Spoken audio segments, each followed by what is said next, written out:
Hello again.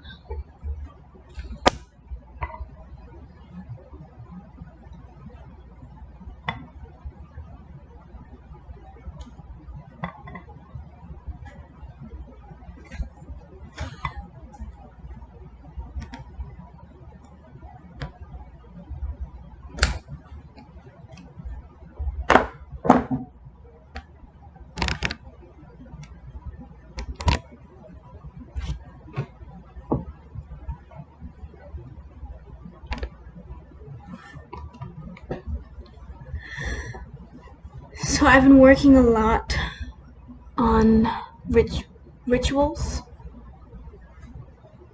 implementing rituals, I should say. I'm so sorry, that was loud.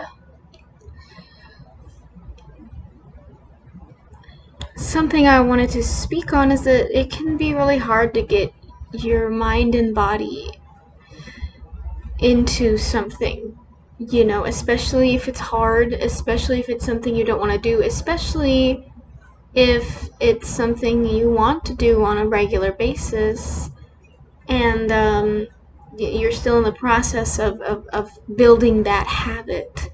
And something that can be really helpful in building habits is creating rituals. Now, I know the word ritual is kind of a hot word. You don't have to be, you can be whoever you are and have rituals. You don't have to be Wiccan or, a Buddhist or anything like that to have a ritual. Rituals are just a tool for us to use to be able to get our mind prepared for whatever it is that we are going to be doing. So a ritual consists of a number of things, but the goal really is to invite the senses, raise awareness to the mind, and tell it, hey, I'm going to go do this thing now. So, that can consist of symbols, scents, clothing, actions, mantras. For example, I have a ritual whenever I go sit down to write. I'm not going to share the whole thing because it's personal, but I go wash myself and then I drink some water and I do a few things here and there. I put on the same clothing every time and then I sit down in the same way. I tell myself, I have a little 2-sentence mantra that I repeat 5 times with my eyes closed, and a number of other things before I even start writing, and that awakens my mind and puts me in the headspace to create. Whereas before, I would go forever and ever and ever between writing sessions because I couldn't get myself to write. I couldn't get myself to want to write. And the reason I'm bringing this up now is because it's so important to have something like that. If you're really serious about having a healthy mind, this meditation is great, but how great is it if you can't really get your mind prepared and ready to accept the nutrition that you're about to give it. It's very important. Some people start their meditation off with a hand gesture or a whole body gesture. It could be a stretch. It could be, you just find a number of things. Try to incorporate as many senses as you can. Really get the entire body honed and ready, and find a mantra to repeat. I am capable. I am full of energy. I can't think of any quite off the top of my mind, but find them.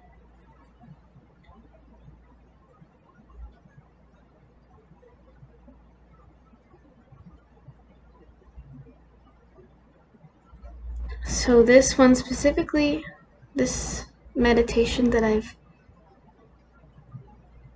brought to the forefront of my mind today, this meditation topic, is depression, and the goal is to just make depression a bit more manageable.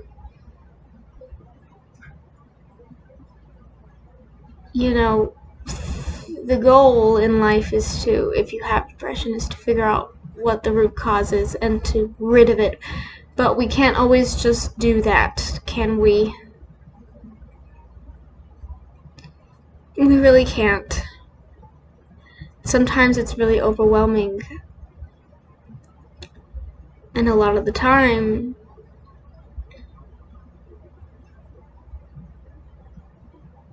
we just want these things to be over. We want someone to tell us the answer, the magic answer to all the questions we have. And the truth is, no one can do that. So I'm going to invite you to sit up nice and tall wherever you are. Just sit up nice and tall.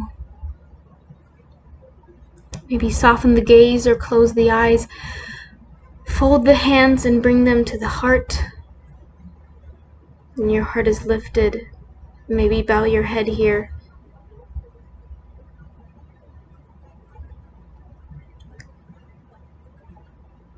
And just take a few breaths.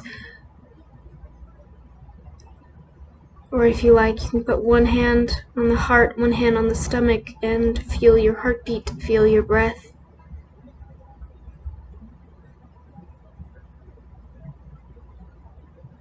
Just take it in. Feel yourself being alive.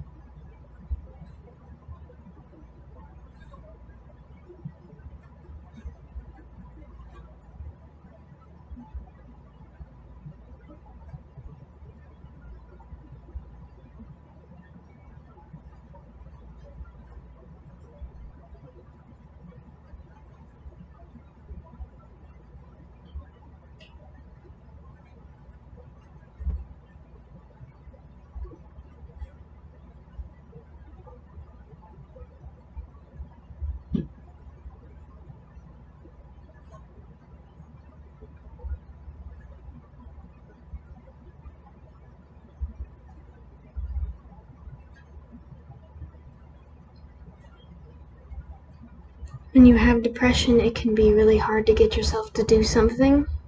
And that's why I brought up the tip, the suggestion of implementing a ritual. But that's not the only answer. It is a big step, it is a very helpful tool, but of course we know if it's hard to even get up to brush your teeth,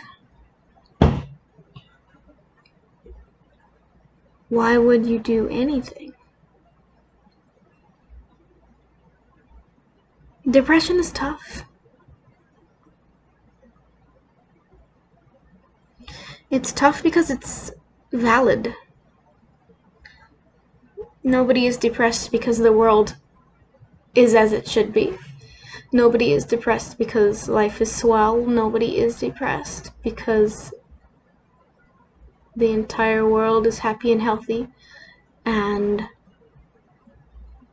everyone respects one another and life is good. Nobody has depression because life is good. Even if your life is good, you can still have depression because everyone else's life is not good.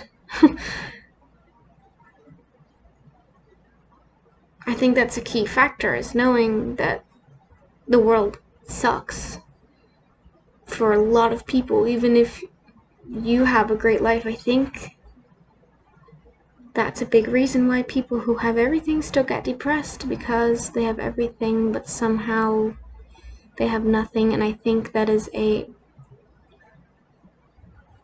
primal instinct of love and compassion. I think people that have depression do so because they care.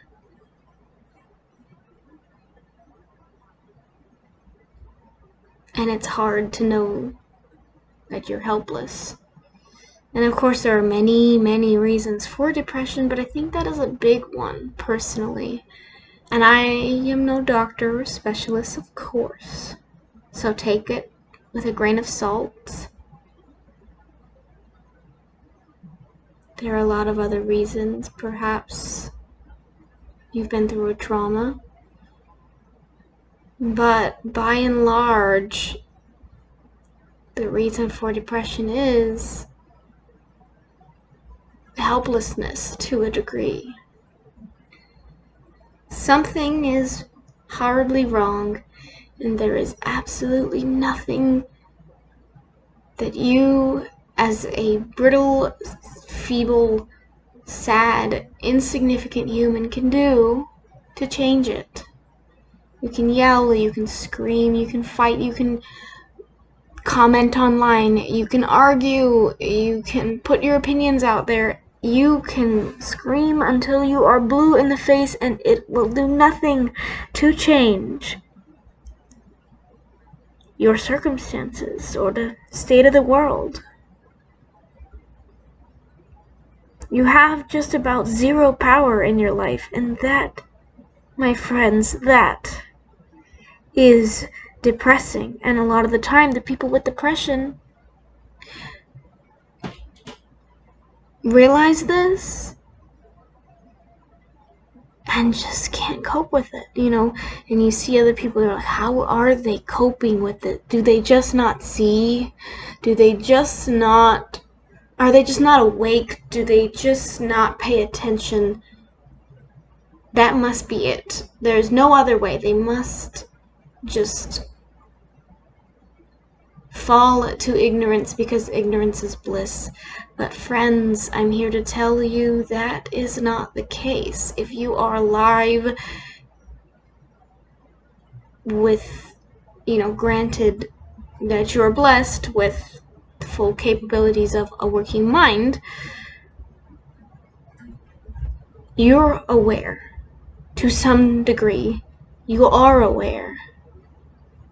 Everybody is coping. Everybody is coping. Just because you don't see it doesn't mean it's not there. Everybody is coping.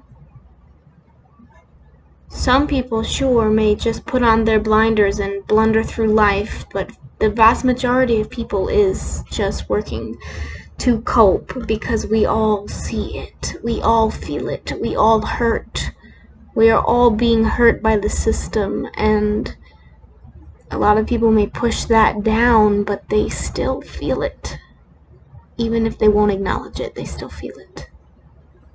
And that doesn't go for everyone, of course, but I am speaking by and large, and the vast majority of people, most people are empathetic, most people care. Most people care, even if you think they don't. They do. It's just coming out in all the wrong ways, in ways you don't agree with.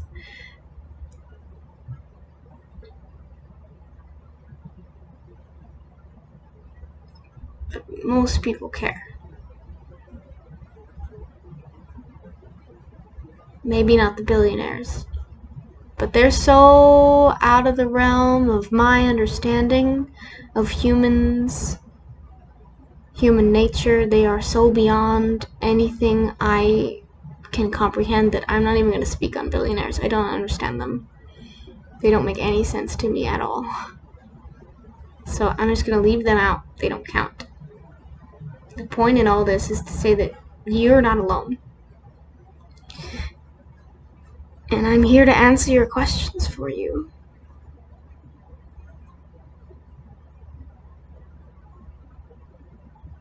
There is no answer.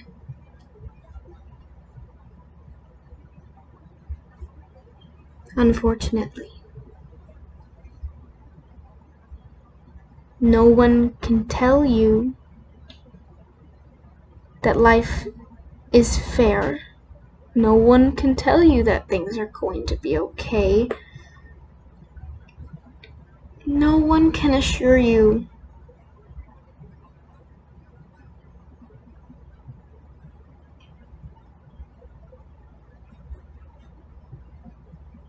and you hear all this and you say, well then, Jesus, what's the point? I didn't mean that to be religious. If you are, that's great. Then truly, literally, Jesus or God, what is the point? If you're not, then you're asking the void. You're asking yourself, you're asking anyone who will listen, what is the point then? Why am I here? What am I doing? And the answer is the same. There isn't a point. There's no reason why you're here. And that is just, I don't know about you, but to me, that is just a suffocating, crushing feeling. And you may be wondering, why are you telling me this? Why are you saying this? Isn't this supposed to make me feel better? Well, yes, it is. Because that puts a lot of power back into your hands. Remember how we said there's absolutely nothing we could do? Well, here the power gets placed back in your hands because guess what? There is no reason for being alive. None that we can figure out, not in this lifetime anyway. There is nothing for us to hold on to. There is no reason why. There is no reason for being alive. But you are alive. You do have a conscience. You are a sentient being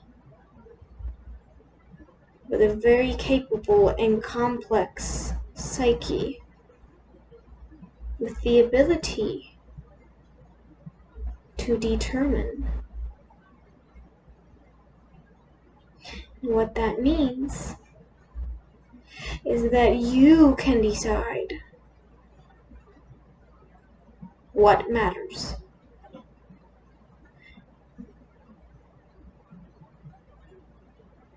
And you can change your mind.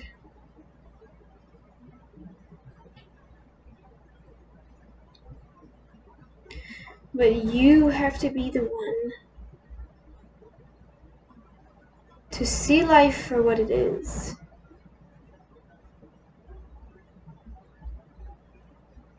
And accept it.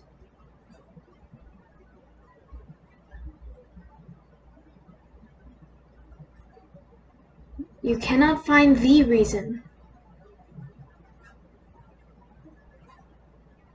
but you can find a reason. You can find many reasons, in fact. Your reasons may change. They may be different from someone else's. They may be the direct opposite of someone else's. You may strongly disagree with someone else's. But the thing you can never do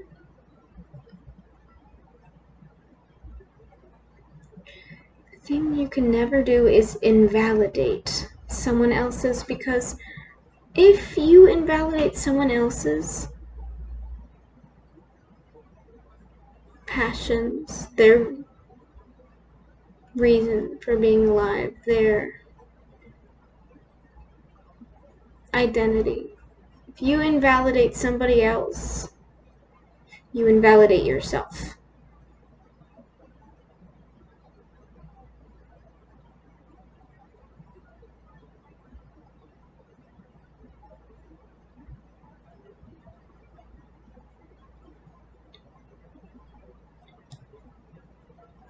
The reason being because if there is no right reason, and everybody picks their own, and you declare theirs is wrong, then how can yours be right? So you will be unhappy. These leaps of logic, if you can call them that. I just didn't have a better phrase. This track of logic, there we go, may not be totally, on the forefront of your mind. You may not even realize that you are doing this, but I promise you are. And that's probably a big reason why you're so unhappy.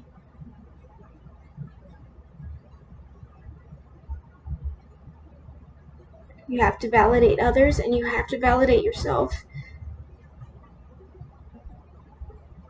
You have to let yourself enjoy things, and that's hard. It's hard to let yourself enjoy things, as counterintuitive as it seems. It's hard, and there's no shame in acknowledging that it is hard. Sometimes, to just enjoy something, maybe you feel guilty. Maybe everything else is just weighing too heavily. Maybe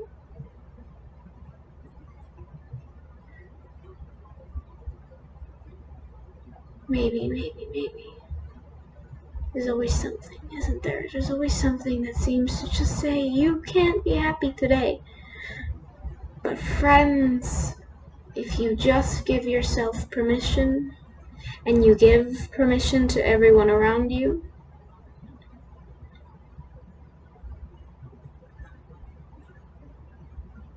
it will happen. You can't make someone else happy, sure, no, but you can let them live without judgment on your end.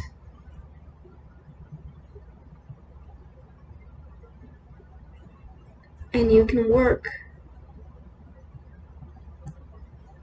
to remove the judgment that you cast upon yourself.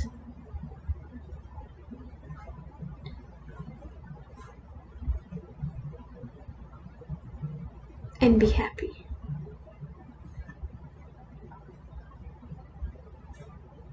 There's a long journey ahead of us all.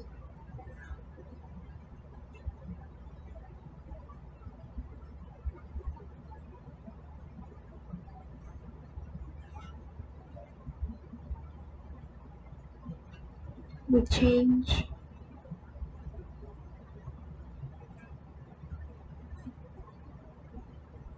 Fundamentally.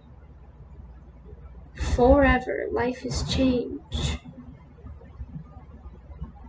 Whatever you decide now won't matter. It doesn't matter. But it does matter.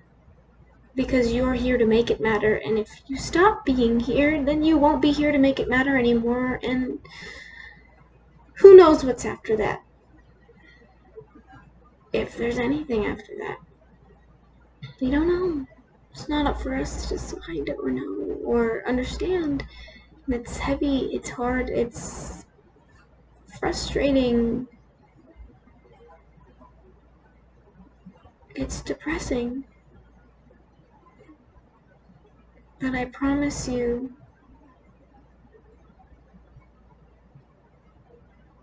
that if you search hard enough, you can find something.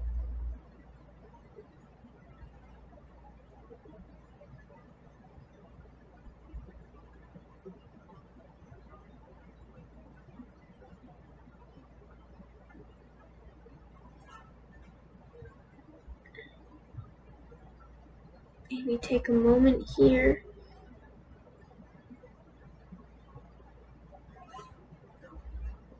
to listen to the sounds around you.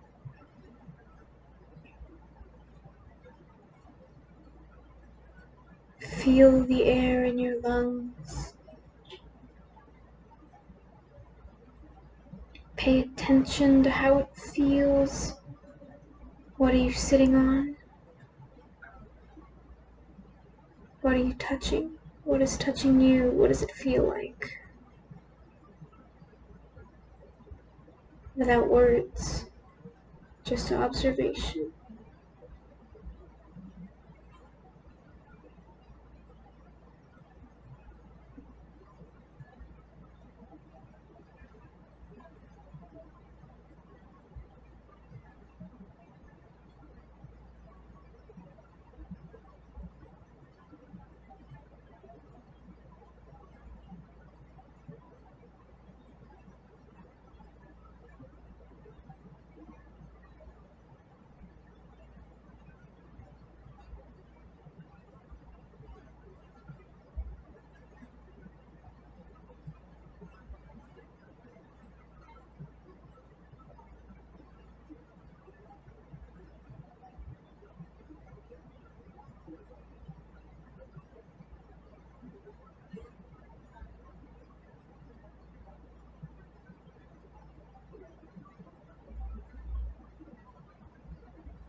Asking yourself questions is going to be your greatest tool. The question why is an immensely powerful tool.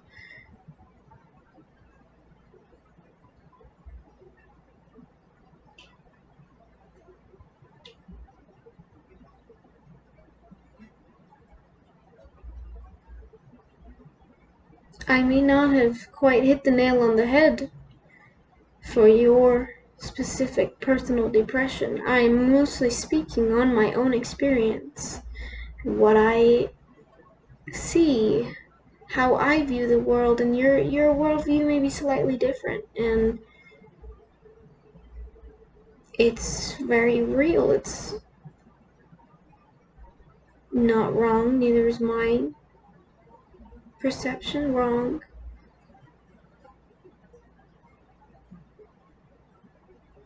If it is different, then this may not be as helpful as this was maybe for somebody else.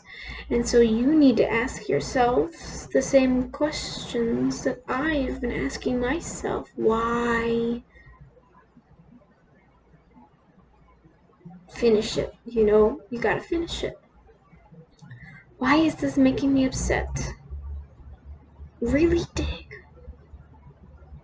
Because it's never the surface answer. Really, really dig. Meditate on it. Lay down, spread eagle, and don't leave until you've found the answer. Or in the classic meditation lay, you could lay in the cobbler pose, on your back with your knees apart and your feet together, right? However, find it doesn't really matter. There's no way to sit when you meditate. You want to be aligned. That's about it. As long as you are aligned, you're good to go. Your core, as long as your core is aligned, I should say. And don't leave until you've found your answers. You're not going to find all of them, but you're going to find some if you stay long enough and you think. They will come. So if you find yourself holding on to a negative emotion or in a negative headspace, I implore you to question it. Don't just say, oh, I'm having a bad day or I'm emotional today. Question it. Find it, because odds are you're upset about something that has nothing to do with this, or maybe it does, but the root of the problem is never obvious. Maybe it is. There's a few times it is, but just about never obvious. Especially if you're young. It's a lot harder to be in touch with those inner layers of the mind.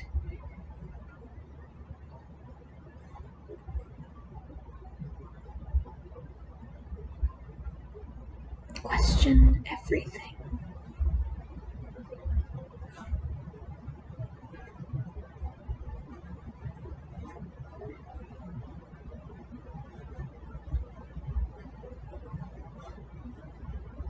I'm going to leave this video here, but I encourage you to take maybe a few more minutes out of your day, if you can,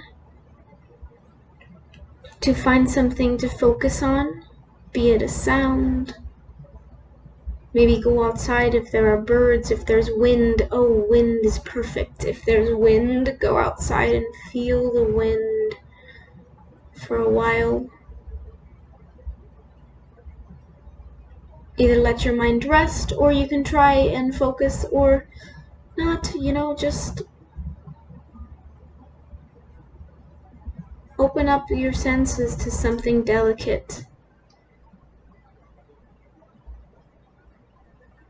Something separated from technology for a bit. Separated from other people. Separated from the turbulence in your mind. Just go find something simple to occupy your senses and focus on it. And then come back to your day-to-day life. Tell me how you feel. Okay, friends. Until next time.